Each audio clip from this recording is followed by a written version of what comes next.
बयान को तोड़ मीडिया के द्वारा जो प्रस्तुत किया गया है, जो भाजपा का एजेंडा मीडिया सेट कर रही है, मैंने भी यही कहा, मेरे बयान को तोड़ मरोड़ के पेश मत करिए और मीडिया एजेंडा देश का ना सेट करे, ये नेताओं को सेट करने दीजिए।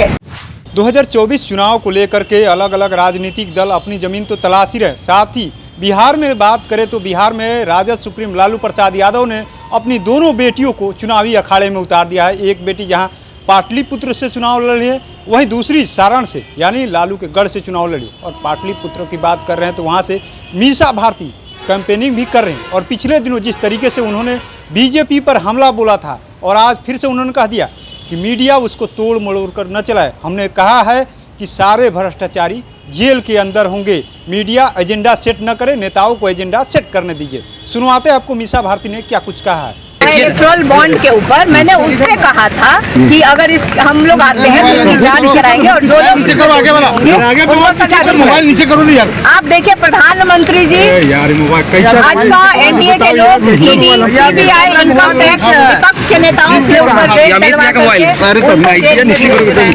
तो मुद्दा तो है ही नहीं। मैं बार बार कह रही हूँ कि विपक्ष मतलब सत्ता पक्ष में जो लोग बैठे हैं भाजपा, प्रधानमंत्री के पास क्या मुद्दा है? क्यों वो बात कर रहे हैं? बेरोजगारी पे बात कर रहे हैं प्रधानमंत्री जी, महंगाई पे वो बात कर रहे हैं।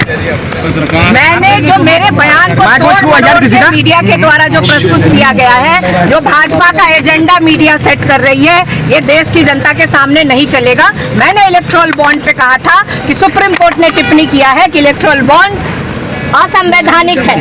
उस पे मैंने कहा था कि अगर हमारी सरकार आती है तो हम इसकी जांच कराएंगे और जो लोग इसमें दोषी होंगे वो जरूर। लेकिन भाजपा ने कहा है जेल कौन जाएगा ये तो समय बताएगा। मैं समय बताएगा जेल कौन जाएगा। आप बताइए भाजपा का कौन सा मुद्दा है? कौन से रोजगारी की बात कर रही है? बेरोजगारी पे बात कर रही है, महंगाई पे बात कर रही है, किसानों के मुद्दे पे बात कर रही है। प्रत्येक वर्ष 2-2 करोड़ नौकरी का क्या हुआ? क्या किया प्रधानमंत्री जी? क्या आके बात करते हैं कि तुष्टीकरण की बात करते हैं? हम लोग यहाँ अगर मुद्दों की बात करते हैं, हम बेरोजगारों की बात करते हैं, हम नौकरी देने की बात करते हैं, हम महंगाई कम करने की बात करते हैं, तो प्रधानमंत्री जी और भाजपा के द्वारा कहा जाता है कि तुष्टीकरण किया जा रहा है। क्या बात कर रहे हैं? मीडिया एजेंडा सेट करेगा, मुद्दा मीडिया देगी भाजपा को उठा करके। मेरे पूरे बयान को क्यों नहीं दिखाया गया मीडिया के द्वारा?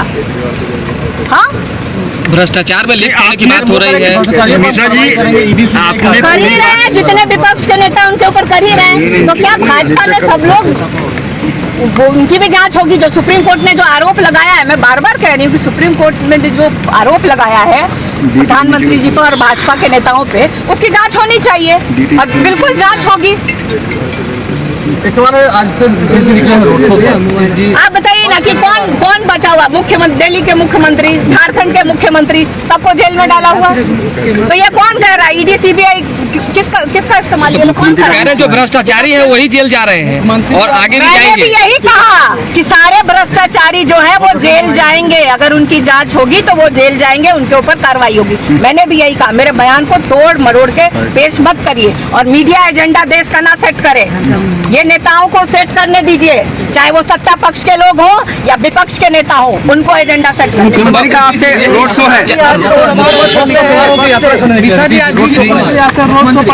अब उनको क्या कहे, ये उनका क्या कहे? वो हमारे अभिभावक है, बड़े हैं, उनके लिए मैं क्या कहूँ? अब वो इधर देख लीजिए मैडम, इधर देख लीजिए मैडम, फ्रेम इधर है कि ये शायद 4 लाख पार और 4000 पार कराने की रोजगार मतलब नीतीश कुमार रोजगार मतलब क्यों नहीं दिया? 2005 से आप थे, क्यों नहीं रोजगार आपने दिया?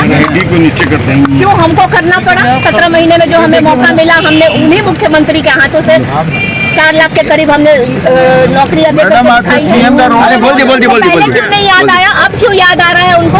जब हमने करके दिखा दिया तब अब उनको क्यों याद आ रहा है? और इसको बिहार की जनता बहुत अच्छे से देख रही है और समझ रही है। रोजगार मतलब तेजस्वी। आपने सुना किस तरीके से मीसा भारती ने 2 टूक जवाब दिया है, साफ साफ कर दिया कि मीडिया एजेंडा सेट न करे, ये नेताओं को एजेंडा सेट करने का दे। जिस तरीके से जो सत्ता पक्ष के हो या विपक्ष के लोग हो वो एजेंडा सेट करे। साथ ही उन्होंने ये भी कहा है कि हमारे बयान को तोड़ मरोड़ करके पेश किया जा रहा है। हमने ये कहा है कि सारे भ्रष्टाचारी अगर हम लोग सत्ता में आते हैं तो जेल के अंदर होंगे। अब देखना ये दिलचस्प होगा कि एक तरफ लालू प्रसाद यादव दोनों बेटियों को चुनावी अखाड़े में उतार दिए हैं, तो इसका क्या फ़ायदा आरजेडी को मिलता है? क्योंकि लगातार परिवारवाद पर भी आरोप लगते रहा, लेकिन राजद सुप्रीम की बेटी, दोनों चुनावी अखाड़े में खूब बोल रही है। नरेंद्र मोदी पर भी मीसा भारती खूब बोल रही है। अब देखना है इसका कितना फायदा आरजेडी को और इंडिया गठबंधन को मिलता है।